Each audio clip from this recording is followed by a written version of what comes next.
Aman.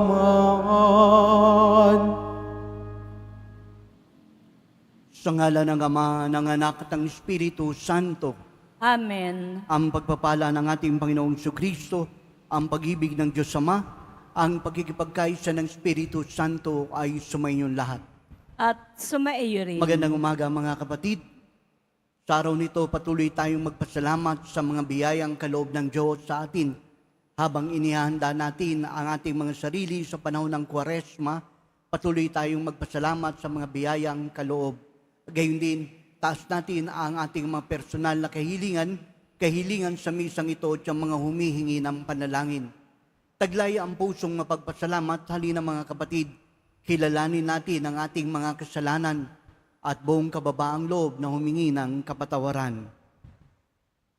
Inaamin ko Sa makapangyarihang Diyos at sa inyo mga kapatid, na lubha ako nagkasala sa isip, sa salita, sa gawa at sa aking pagkukulang. Kaya isinasamo ko sa mahal na Birheng Maria, sa lahat ng mga anghel at mga banal, at sa inyo mga kapatid, na ako'y ipanalangin sa Panginoong ating Diyos. Kawan tayo ng makapangyarihang Diyos, patawarin tayo sa ating mga kasalanan at patnubayan tayo sa buhay na walang hanggan. Amen. Manalangin tayo. Ama naming makapangyarihan, ibalik mo kaming muli sa iyong piling at upang ganap na pakikinabangan namin ang 40 araw na paghahanda para sa Pasko ng pagabuhay. Hubugin mo ang iyong aral, ang aming kalooban, sa mamagitan ni Jesucristo kasama ng Espiritu Santo, magpa sa walang hanggan. Amen. Magsiupo muna po ang lahat. Pagbasa mula sa aklat ng Levitiko. Sinabi ng Panginoon kay Moises, sabihin mo sa buong kapulungan ng Israel, magpakabanal kayo, sapagkat akong Panginoon ay banal. Huwag kayong magnanakaw, manlilinlang o magsinungaling.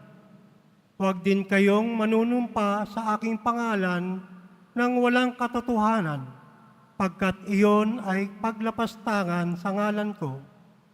Ako ang Panginoon.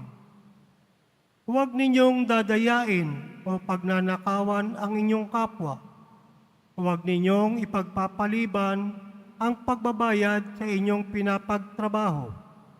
Huwag ninyong aapihin ang mga bingi at lalagyan ng katitisuran ang daraanan ng mga bulag. Matakot kayo sa Diyos. Ako ang Panginoon. Huwag kayong hahatol ng walang katarungan upang pagbigyan ang mahirap o suyuin ang mayayaman. Huwag ninyong ipamamalita ang kasiraang puri ng inyong kapwa, ni sasaksi laban sa inyong kapwa upang ipahamak lamang siya. Ako ang Panginoon. Huwag kang magtatanim ng galit sa iyong kapwa. Sa halip, pangangaralan mo siya. Sa gayon, hindi ka magkakasala dahil sa kanya. Huwag kang maghihiganti o magtatanim ng galit sa iyong mga kasamahan. Ibigin mo ang iyong kapwa gaya ng iyong sarili. Ako ang Panginoon. Ang salita ng Diyos. Salamat sa Diyos. Espiritong bumubuhay ang salita ng may kapal. Espiritong bumubuhay ang salita ng may kapal. Ang batas ng Panginoon ay batas na walang kulang. Ito'y utos na ang dulot sa tao ay bagong buhay. Yaong kanyang mga batas ay mapagtitiwalaan, nagbibigay ng talino sa pahat ang kaisipan. Espiritong bumubuhay ang salita ng may kapal. Ang tuntuning ibinigay ng poon ay wastong utos. Liligaya ang sinuman kapag ito ang sinunod. Ito'y wagas at matuwid, pagkat mula ito sa Diyos. Pangunawa ng isipan, yaong bungang idudulot. Espiritong bumubuhay, ang salita ng may kapal. Yaong paggalang sa poon ay marapat at mabuti. Isang banal na tungkulin na iiral na parati. Pati mga hatol niya'y matuwid na kahatulan. Kapag siya ang humatol, ang pasya ay pantay-pantay. Espiritong bumubuhay, ang salita ng may kapal. Naway itong salita ko at ang aking kaisipan sa iyo ay makalugod, Panginoon ko't kanlungan. O ikaw na koblihan kong ang dulot ay kaligtasan. Espiritong bumubuhay, ang salita ng may kapal. Magsitayo na po ang lahat.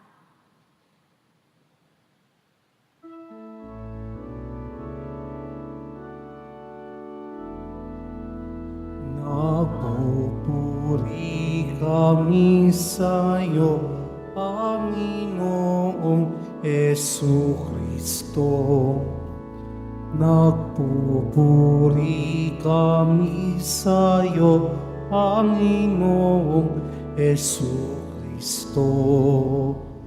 Ngayon panahong marapat, panahon ng pagliligtas, araw ngayon ng pagtawag, upang makamit ang habag ng Panginoong matapat. Nagpupuri kami sa iyo, Panginoong Jesucristo. Sumainyo ang Panginoon. At sumaiyo rin. Ang mabuting balita ng Panginoon ayon kay San Mateo. Papuri sa iyo, Panginoon. Nung panahong yun, sinabi ni Jesus sa kanyang mga alagad, darating ang anak ng tao bilang hari, kasama ng lahat ng anghel, at luluklok sa kanyang maringal na trono. Sa panahong iyon, magtitipon sa harapan niya ang lahat ng tao. Siya'y pagbubuklod-buklodin niya, tulad ng ginawa ng mga pastol sa mga tupa at mga kambing. Ilalagay niya sa kanyang kanan ang mga tupa at sa kaliwa ang mga kambing. At sasabihin ng hari sa mga nasa kanan, halikayo, mga pinagpala ng aking ama. Pumasok na kayo at manirahan sa kariang inihanda para sa inyo mula pa ng likhain ang sanlibutan. Sapagkat ako'y nagutom at inyong pinakain, nauhaw at inyong pinainom, ako'y dayuhan at inyong pinatuloy, ako'y walang maisot at inyong pinaramtan, nagkasakit at inyong dinalaw, ako'y nabilanggo at inyong pinuntahan. Sasagot ang mga matuwid, Panginoon, kailan po namin kayo nakitang nagutom at aming pinakain o nauhaw at aming pinainom? Kailan po kayo naging dayuhan at aming pinatuloy at kaya walang maisuot at aming pinaramtan? At kailan po namin kayo nakitang may sakit o nasa bilangguan at aming dinalaw? Sasabihin ng hari, sinasabi ko sa inyo, nang gawin ninyo ito sa pinakamahamak sa mga kapatid kong ito ay sa akin nyo ginawa. At sasabihin naman niya sa mga nasa kaliwa, lumayo kayo sa akin mga sinumpa, kayong pasasaapoy na di mamamatay, na inihanda para sa dyablo, at kayong mga nakampon, sapagkat ako'y nagutom at hindi nyo pinakain, nauhaw at hindi nyo pinainom. Ako'y naging sandayuhan at hindi nyo pinatuloy. Ako'y nawala ng maisot at hindi pinaramtan. Ako'y may sakit at nasa bilangguan at hindi nyo dinalaw. At sasagot din sila, Panginoon, kailan ka namin nakitang nagutom, nauhaw, naging dayuhan, nawala ng maisuot, may sakit o nasa bilangguan at hindi namin kayo pinaglingkuran? At sasabihin sa kanila ng hari, sinasabi ko sa inyo, nang pagkaitan ninyo ng tulong ang pinakahamak sa mga ito, ako ang inyong pinagkaitan. Itataboy ang mga ito sa kaparusahang walang hanggan. ngunit ang mga matuwid ay tatanggap ng buhay na walang hanggan.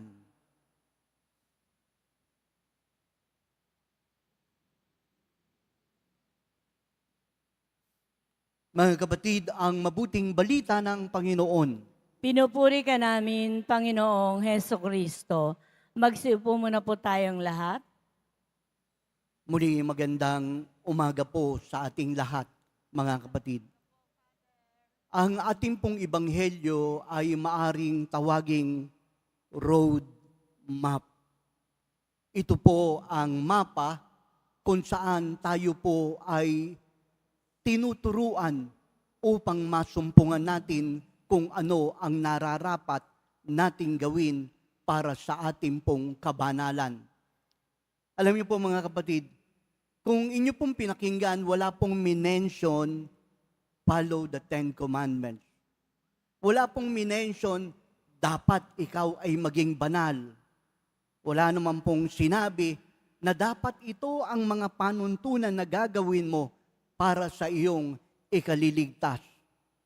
Kung ganoon mga kapatid, mas makikita po natin ang tunay na diwa ng Ebanghelyo bilang isang roadmap para masumpungan po natin ang tunay na kahulugan ng kaligtasan.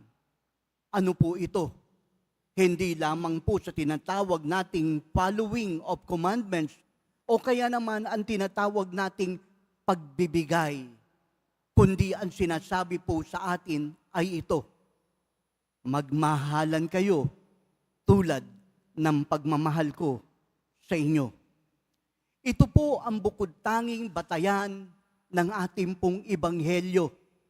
Love one another as I have loved you. Kung ganon sinasabi po sa ebanghelyo ang bagay na ito, anuman ang gagawin mo sa pinakamaliit mong kapatid, ay ginawa mo sa akin. Ang hindi mo ginawa sa pinakamaliit mong kapatid, ay hindi mo ginawa sa akin. Malinaw po ngayon ang pagkapahayag ng kung ano ang roadmap na dapat nating talakayin.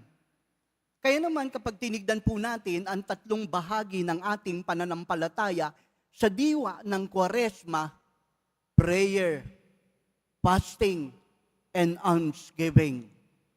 Opo, magdasal ka. Magdasal ka nang sa gayon mapagtibay mo ang iyong buhay, ang iyong pananampalataya, nang maganap mo kung ano ang kalooban ng Diyos para sa iyo. Mag-ayuno ka nang sa gayon mas maging malinis ang iyong pagnanasa at mas makita mo ang pinakamahalaga sa iyong buhay. Ngunit ang mga ito po ay walang saysay kung hindi natin susundin ang ating Panginoon. Ano po ito? Papasok tayo sa ikatlong bahagi ng ating pagpapahayag ng ating pananampalataya sa diwa ng Kwaresma, almsgiving. Mga kapatid, tatanungin po natin, bakit tayo nagbibigay ng tulong sa ating kapwa? Kasi Father, kailangan niya yun eh. Kasi Father, mahirap lang siya. Kaya ngayon, nagbibigay ako. Mga kapatid, hindi po ito ang dahilan ng pagbibigay. Ano po ang dahilan ng pagbibigay? Mga kapatid, nagbibigay ka hindi dahil lamang para makatulong ka sa kapwa mo. Nag-aabot ka ng iyong kamay sa mga nangangailangan hindi dahil sa alam mo na sila ay salat. Nagbibigay ka sa kapwa mo nangangailangan para sa iyong kabanalan. Kung ganun mga kapatid, ang pagbibigay po ay hindi lamang pagtulong, kundi ang pagbibigay ay bahagi ng ating kabanalan. Kaya naman kapag hindi ka nagbigay, hindi ka tumutungo sa kabanalan. Kung ang iniisip mo lamang ay iyong pangangailangan at hindi mo inaabot ang iyong kamay sa iyong kapwa, nawawalan ng saysay ang iyong pananalangin at mas lalong walang saysay ang iyong pag-aayuno. Kung ganon mga kapatid, every time, kada tayo po tutulong sa ating kapwa, isa-isip natin at isa-puso natin na ginagawa natin to dahil gusto nating maging banal. Tulad ng ating Panginoong Jesucristo. Hindi niya lang sinabi, sundin mo ang mga commandment, kundi ang sinasabi niya po sa atin, tularan mo ako.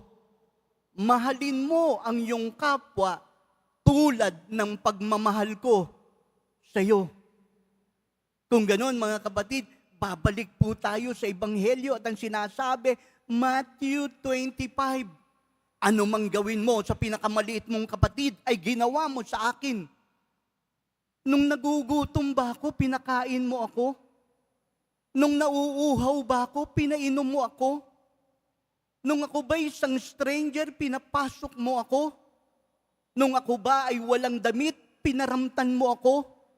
Nung ako ba ay may sakit, nung ako ba'y nasa bilangguan, binisita mo ako. Hindi ka tatanungin ng Diyos kapag takda ng pagdating ng panahon ng iyong pagwawakas. Ilang ama namin ang dinasal mo? Ilang rosaryo ang inusal mo? Nagkaroon ba ng kalyo ang tuhod mo? Kundi ang tatanungin sa iyo ay ito, nung nagutom ako, pinakain mo ba ako? Nung nauhaw ako, pinainom mo ba ako? Nung ako'y isang estranghero, pinatuloy mo ba ako? Mga kapatid, ito po ang batayan ng ating pong kaligtasan. Hindi ang mga panalangin uusalin natin, kundi ang pagmamahal natin sa ating kapwa. Father, tinutulungan ko naman po yung aking pong pamilya. Pinakakain ko po sila. Lahat nga po ginawa ko para sa kanila. Sasabihin sa iyo, sino mang pagano gagawin ang ganyang bagay. Ngunit ang sinasabi po sa atin ay ito, at ang hamon ay ito, hindi lamang punuin ang pagkain ng mesa ng ating pamilya, kundi ang hamon ay ito, pahabain ang mesa natin nang ang ibang taong nagugutom ay makinabang, nang ang ibang mahirap ay pagpalain dulot ng iyong pagmamahal. Sa araw pong ito, isinisiwalat po sa atin ang tunay na daan sa kaligtasan. At sa araw na ito, ibinubuka ang mata ng ating pananampalataya upang mas lalo nating mahalin ng Diyos sa pamamagitan ng pagmamahal natin sa ating kapwa. Amen.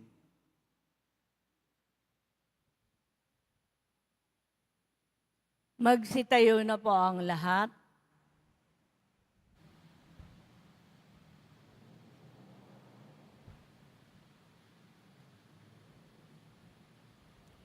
Minamahal kong mga kapatid, inihayag ng Panginoon ang misteryo ng kaharian ng Diyos sa mga taong buong pagmamahal na kumakalingat sa mga dukha at nagugutom. Ating tutugon, Panginoon, dinggin mo kami. Panginoon, dinggin mo kami. Ang simbahan naway maging isang tahanan para sa mga naliligaw ng landas, ulila, mahihina at bigo. Manalangin tayo. Panginoon, dinggin mo kami. Ang mga mayayamang bansa naway taimtim na magsagawa ng mga hakbang upang makatulong sa pag-unlad ng mahihirap na bansa. Manalangin tayo. Panginoon, dinggin mo kami. Ang mga napariwara at mga itinakwil ng lipunan naway maakit sa kaharian ng Diyos sa pamamagitan ng ating pagkakawang gawa. Manalangin tayo. Panginoon, dinggin mo kami. Ang ating mga tahanan, lugar ng hanap buhay, at sa pamayan ng ating kinabibilangan, naway maipalaganap natin ang paghahari ng Diyos. Manalangin tayo. Panginoon, dinggin mo kami. Ama, nababatid namin ang iyong walang hanggang pag-ibig para sa lahat ng tao. Kaya, may pagtitiwalang inilapit namin sa iyo ang aming mga kahilingan sa ngalan ni Jesucristo, ang aming Panginoon. Amen. Magsipo muna po ang lahat.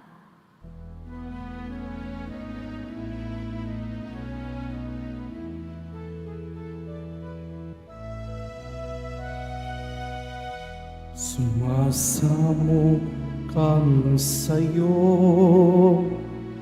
marapat inyaring alay.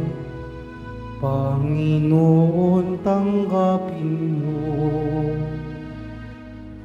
itong anak na tinapay. Sa'yo po namin handog buong puso't pag-iisip, ilayo mo sa panganib at kupupin sa pag-ibig. Mga kapatid, manalangin kayo upang ating paghahain ay maging kalugod-lugod sa Diyos amang makapangyarihan sa lahat. Tanggapin nawa ng Panginoon itong paghahain sa iyong mga kamay, sa kapurihan niya at karangalan sa ating kapakinabangan at sa buong sambayanan niyang banal.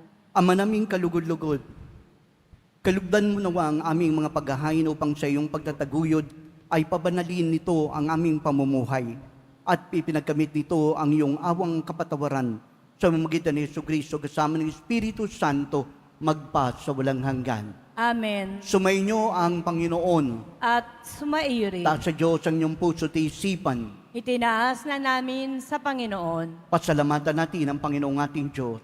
Marapat na siya ay pasalamatan. Ama naming makapangyarihan, tunay ngang marapat na ikaw ay aming pasalamatan sa mamagitan ni Jesucristo na aming Panginoon.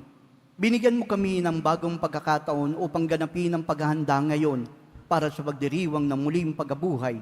Kaysa ng iyong anak na minahal, aming nilaan ang panahon, talino't kayamanan para ganapin ang iyong kalooban.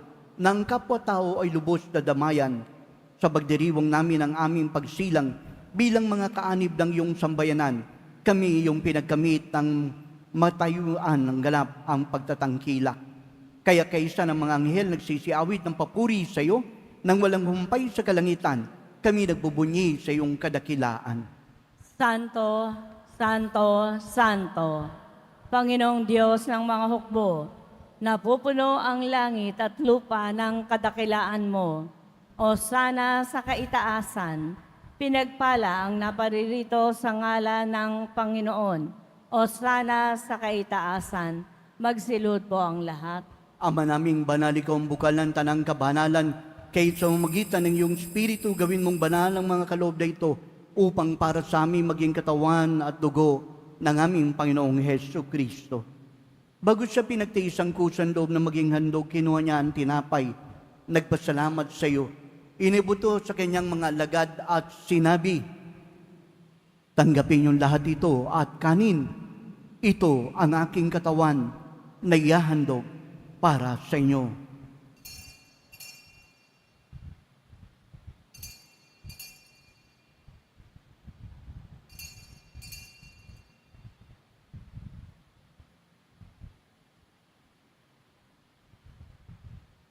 Ganon din naman matapos ang hapunan, kinuha niya ang kalis. Muling nagpasalamat sa iyo. Inabot ang kalis sa kanyang mga alagad at sinabi, tanggapin yung lahat ito at inumin. Itong kalis ng aking dugo ng bagot walang hanggang tipan. Ang aking dugo na ibubuhos para sa inyo at para sa lahat sa pagpapatawad ng mga kasalanan. Gawin niyo ito sa pag-alaala sa akin.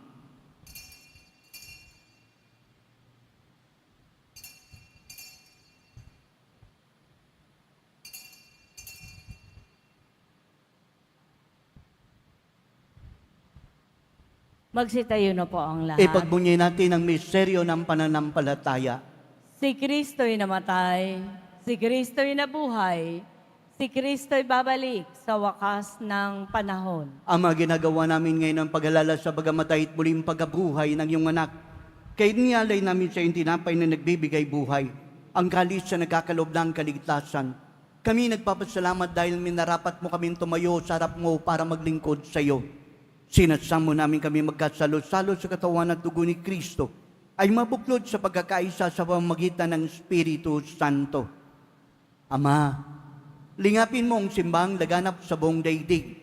Puspusin mo kami sa pag-ibig kaysa ni Francisco na aming Papa, ni Jose na aming Obispo, lahat ng mga pari, mga religyoso, diakono at ang tensyon ng iyong bayan. Alalahanin mo rin mga kapatid namin na himlay na may pag-asang sila'y muling mabubuhay, gayon din ang lahat ng mga pumanaw. Kawan mo sila at patuloyin sa iyong kaliwanagan. Kawan mo at pagindapating kami lahat na makasalo sa iyong buhay na walang wakas. Kaysa ng mahalabiring Maria, ina ng Diyos, ng kabiyak niyang pusong si Jose, kaysa ng mga apostol ng lahat ng mga banal, San Juan Bautista, na namuhay dito sa daigdig ng kalugod-lugod sa iyo, may pagdiwang naman namin pagpupuri sa kararangal mo sa mamagitan ng iyong anak, naming Panginoong Hesu Kristo. Sa pamamagitan ni Kristo, kasama niya at sa Kanya, ang lahat ng parangal at papuri ay sa iyo, Diyos amang makapangyarihan, kasama ng Espiritu Santo, magpa sa walang hanggan. Amen. Sa tagubili ng nakagagaling na utos at turo ng ating Panginoong Kristo, buong pag-ibig nating tawagin ang ating Ama. Ama namin, Sumasalangit ka, sambahin ang ngalan mo, mapasa amin ang kaharian mo, sundin ang loob mo dito sa lupa para nang sa langit.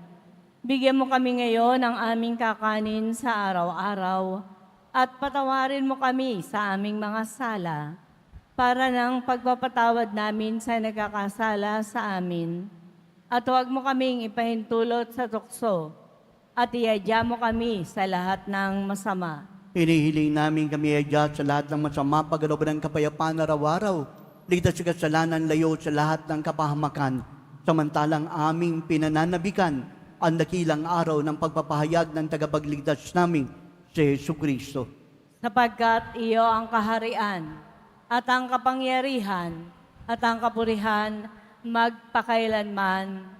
Amen. Halinang manalangin para sa kapayapaan, kapayapaan sa buong mundo, kapayapaan sa ating bayan, kapayapaan sa ating tahanan, kapayapaan sa ating puso. Panginoong Kristo, sinabi mo sa iyong mga apostol, kapayapaan ang iniiwan ko sa inyo. Ang aking kapayapaan ang ibinibigay sa inyo. Tunghayan mo ang aming pananampalataya at huwag ang aming mga pagkakasala. Pagkalooban kami ng kapayapaan, pagkakaisa, ayon sa iyong kalooban, kasama ng Espiritu Santo, magpa sa walang hanggan. Amen. Ang kapayapaan ng Panginoon ay laging sumainyo. At sumaiyo rin. Magbigayan tayo ng kapayapaan sa isa't isa.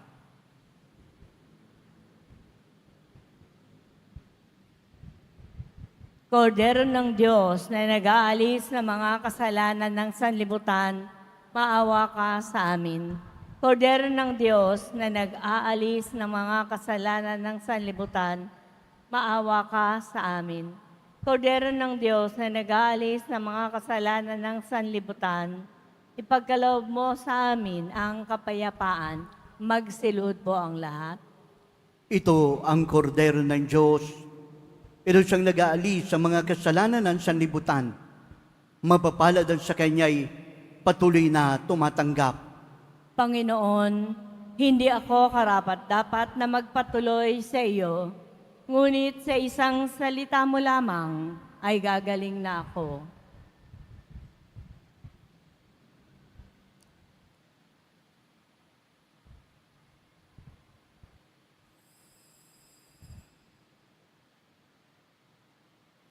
Para po sa lahat ng tatanggap ng banal na komunyon, sasagot po tayo ng amen. Pagkasabi po ng pari o ng lay ministers ng katawan ni Kristo, at isubo po agad sa bibig bago mali sa harapan ng pari o ng lay ministers. Sumunod po tayo. Maraming salamat po.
Magsitayo na po ang lahat.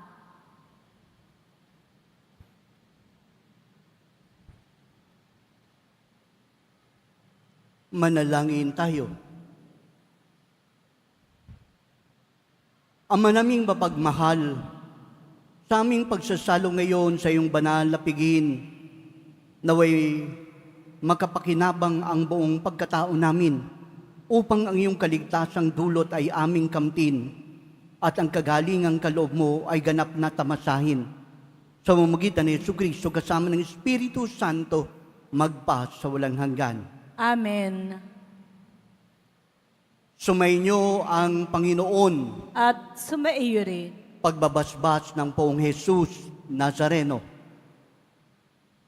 Mahal na Poong Jesus Nazareno, inihayag mo sa magitan ng krus ang walang maliw na pag-ibig ng Diyos sa sangkatauhan. Pakinggan mo ang kanilang kahilingan lalo na sa mga pangangailangan ng iyong tulong at awa. Makamtan nawa nila ang iyong kasagutan ng may utang na loob na tinatanaw at pusong mapagpasalamat. Basbasan mo yo ang mga imahen, dasalan, sampunang kanilang mga panalangin upang lalo kaming manalangin at magtiwala.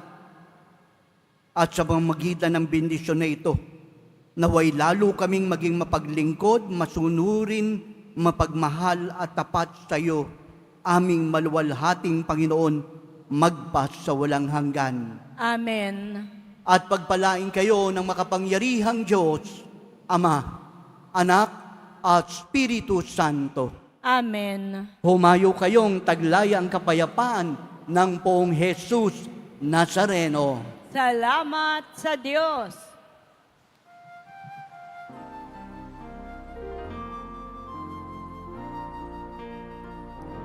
Nuestro Padre Jesus Nazareno, sinasamba ka namin. Hinipintuho ka namin. Aral mo ang aming buhay at kaligtasan. Nuestro Padre Jesus Nazareno, ligtas mo kami sa kasalanan. Ang krus mong pinamatayan ay sagisag ng aming kaligtasan. Nuestro Padre Jesus Nazareno, dinarangal ka namin. Nuestro Padre Jesus Nazareno, inulwalhati ka namin.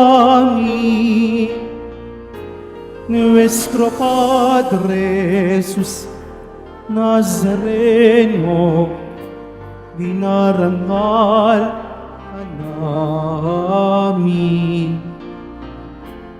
Nuestro Padre Jesus Nazareno, inulwalhati namin.